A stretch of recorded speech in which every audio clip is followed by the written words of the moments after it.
Hey guys, we're watching Coors beer reviews once again, and I'm actually doing a review outside for once because, well, it's Saturday, it's sunny, and I'm not really that hot right now. I'm just wearing a shirt, some shorts, sandals. Today's review is going to be on a receipt. No, that's just how it got wrapped up in my bag. I got this at Albertsons. Albertsons is not many of them left. Most of them have closed the doors. This was actually $1 whole for a not even a 12-ounce can. This is a 10-ounce can. This is the only time I'm gonna have this. So, itching my nose. Yeah, your tire got in my way. All right. Yeah, this was $1, and that Warsteiner Pilsner beer I reviewed yesterday. That was $4 for 22 ounces. So what's worse? $4 for a beer you've never seen before and it's hard to find and it's German and, a little more, like, special, I should say. Or a beer you could find anywhere, but if you want it, I'm pretty sure most places have it. It's not really hard to find. I've seen it at 7-Elevens and supermarkets, Walmart. But, it's $10 for 12 cans. I'm pretty sure it's the MSRP or the price that is everywhere, but it's a 10-ounce can. Anyways, enough rambling about that. Let's get to the pour. And the only reason why I'm gonna pour it so you can see what it looks like. I'm really curious what it tastes like. I'm not a big fan of Coors Light, but if somebody hands me one, I'll drink it. It's not that offensive. It's not offensive at all. A lot of people complain about light beers. My main problem with light beers is that they're just way overpriced.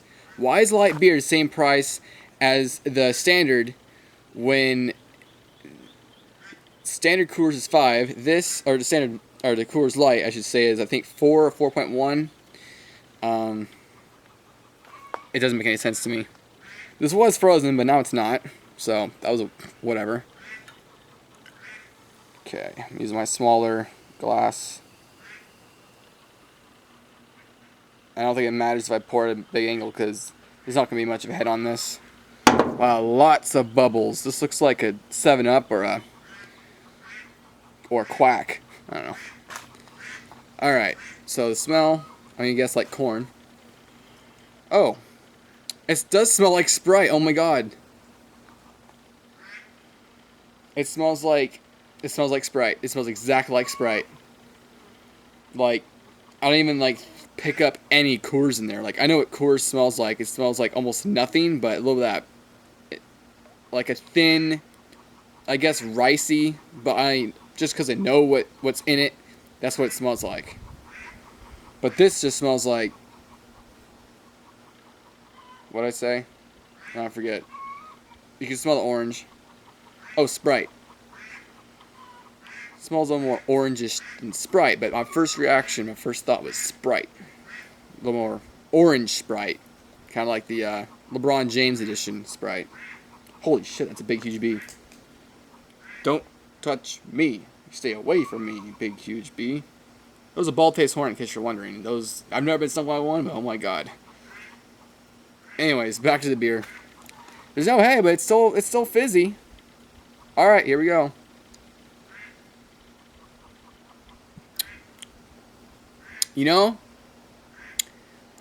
At first you get that Sprite-esque orangey flavor going down. Oh wow, that's a weird aftertaste. The aftertaste is metallic. Wow, I don't know what to compare that to. That's weird.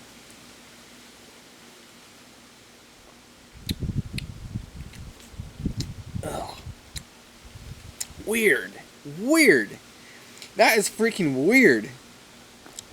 Because at first I'm thinking, oh cool, a beer, a chick beer, Sissy Lala beer, Sprite beer. I don't have a problem with stuff like that. I'm still gonna make fun of you for drinking stuff like that instead of a real beer. And if you think, oh, you think you're so cool because you can drink hardcore beer and other people can't, they're gonna drink that. Well, you know what? If you don't try other stuff and you don't try to expand your taste, then yeah, I am.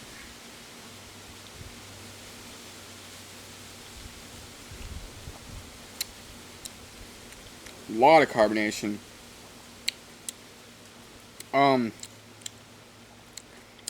yeah, the color reminds me of like piss water. Is yeah. I don't know. I want to like this, but I knew I was gonna get it, and I knew I wasn't gonna like it. I just had to try it though. Even if it is overpriced, a dollar for a little 10-ounce can. I mean, shoot. By that logic, $2 would be 20 ounces. Well, I guess by that logic, it's not really that bad.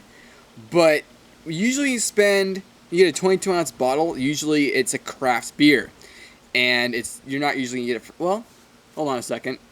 Pyramid, and a couple of beers around here. Pyramid and Portland, and there's probably a couple others. Kirin Ichiban, that's one I got for just under $3. Well, that's an extra dollar, but $2 for two of these, whatever, comparing to 22 ounces of craft beer, that's like, yeah, it's almost the same, like, volume and price wise, but it's like, I don't know. No. Oh, I know how to compare that to. That's like saying, oh, here you go, Johnny, I got you a video game system, and it's one of those like VTech educational game systems. Yeah. I was lucky my parents listened to me and knew what I wanted. Okay, let's just cut the chase. I was a spoiled brat, alright? I wanted a Nintendo, I got a Nintendo. Actually, I got used. Super Nintendo, it was my cousin's, it was used. Anyway, my point is, I got real video games. I didn't get the knockoff. I didn't get the knockoff systems. I didn't get like. I don't know. There's educational systems, and then there's like systems that come out that try to compete. And if you don't know what they are, you just look them up. There's stupid knockoff systems. Anyways, for the price of this, it kind of comes off as a knockoff craft beer at the price. Not that they're trying to, but that's what they're coming out as. Just like with the Miller Fortune, with their fancy bottle and the higher price point, they're coming off as a knockoff craft beer when it's completely not a craft beer. It's a malt liquor, just kind of fancy. All right, so I've been rambling for a while now. What do I think of this beer? If you can find just the can and pay $1 for that, it's $1. I think this is worth $1 to try out. Is it worth more dollars, like a $10 for a 12-pack of these? No, hell no. It's a good idea. Like if Samuel Adams or a good brewery threw together this idea, it would be a great idea. Basically, a beer that tastes like Sprite, or what's an orange, or Sunkist, something like that. But this is just, look at it. It's just too blah. You can tell it's cheap, pumped up, thrown out the door beer.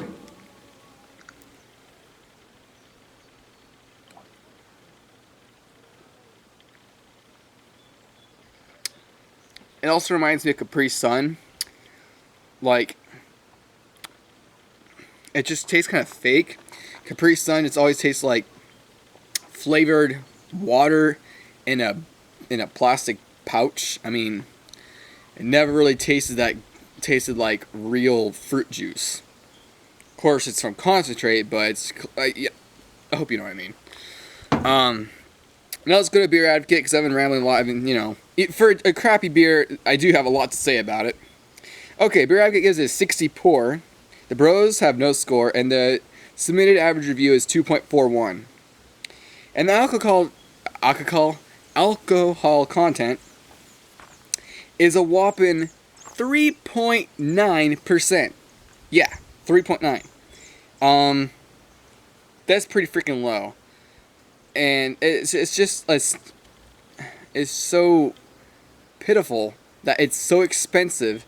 $10 for 12. That's like the price of like Winehards or I don't know about Corona, but yeah, it's not quite $1 a beer, but it kind of is when it's not even a beer amount. It's not even 12 ounces.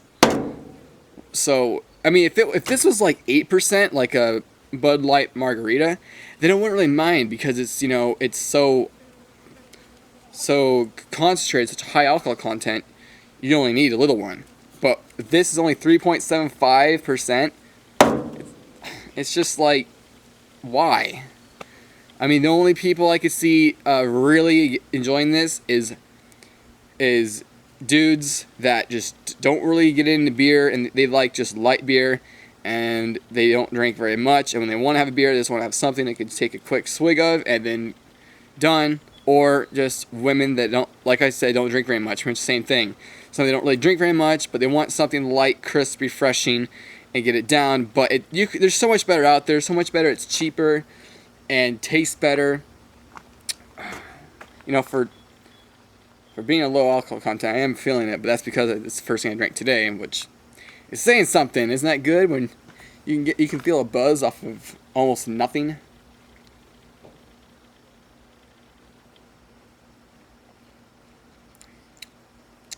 Yeah, it just tastes kind of chemically fake. I mean, it doesn't really. You don't. Let me rephrase that.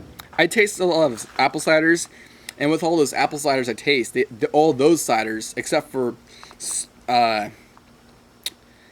Angry Orchard kind of tastes a little more, I guess, better. I don't really taste the chemicals as much, but it doesn't really seem worth the price. But Johnny Appleseed is cheaper. I don't notice the chemical stuff in it like I do with Smith and Forge and Crossbow, Smithbow. Oh, frick. I can't remember what it's called, but it's Almond Bow, something, Crossbow, whatever it's called. Those ones I could really taste like the chemical acidicness, the chemical whatever they put into it. It's not worth the price. Anyways, going back to the beer, let's see what somebody had to say. Clothes bright and gold clarity, blah, blah, blah. The taste is better than expected with malt combined with mild citrus from the citrus soda. Sweet, tangy flavors, mild yeast and slight malt in the back, and sweet soda like lemony flavor lingers in the background. Overall take is not bad, but slightly better than average as far as Shandy or Rattler could use more malt character, but it achieves what it sets out to do, which is why it probably seems like it gets a high rating from me. They give it a 3. Alright, so this video is getting really long.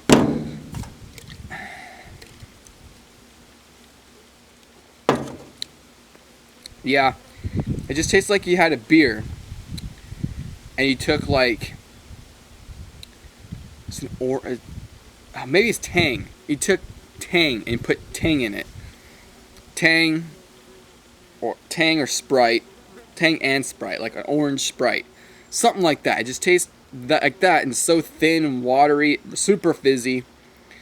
If this beer was cheaper, and well, that was pretty much it. If it was cheaper, it wouldn't be that bad. If you could get a 40 or 32 of this for like $2.50 or whatever, you buy a 6-pack. If it wasn't under 4%, if it was just like 4.3, 4.2, it's just above 4, I'd be fine with that.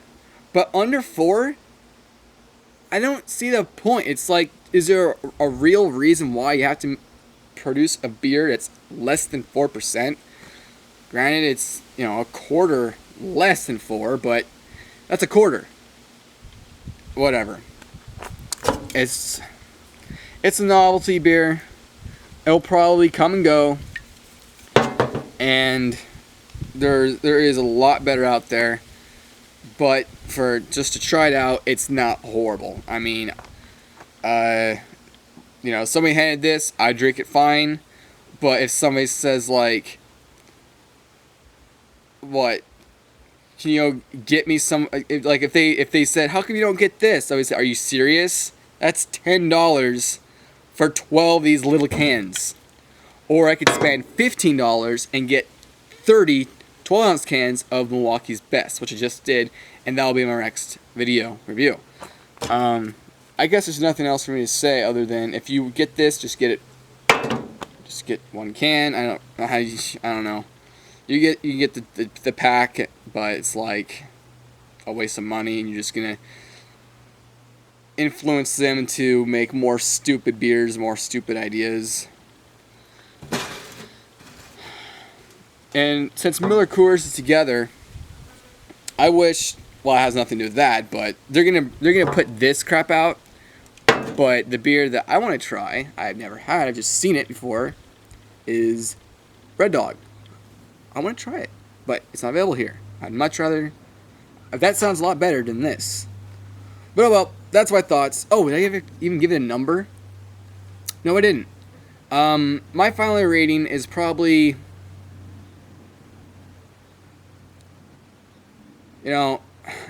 I don't see this much different in Coors Light in terms of like price or, overall rating, whatever. So they're both like a 6, a 5.5. Actually, this is a 6 because it was $1. Didn't have to devote to paying $10 to try this crap. But if I had to spend $10, if I really wanted to spend $10 to try it out, that would make me be like, oh, all right, I spent $10 on this, so it tastes like, wow, alcoholic Sprite, awesome. So I wouldn't be as, relieved to be, it's not that bad, but it's also kind of pointless.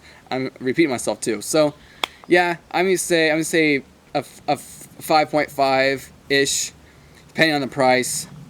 And goes say with Coors too, Coors Light. Coors and Coors Light, they're both overpriced for what you get. $20 for 30 cans. Old Milwaukee, not Old Milwaukee, Milwaukee's Best, $15 for 30 cans. And that's like an everyday price. Alright, I'm done rambling on. If you watched this video, thanks for giving me your views. See you next time.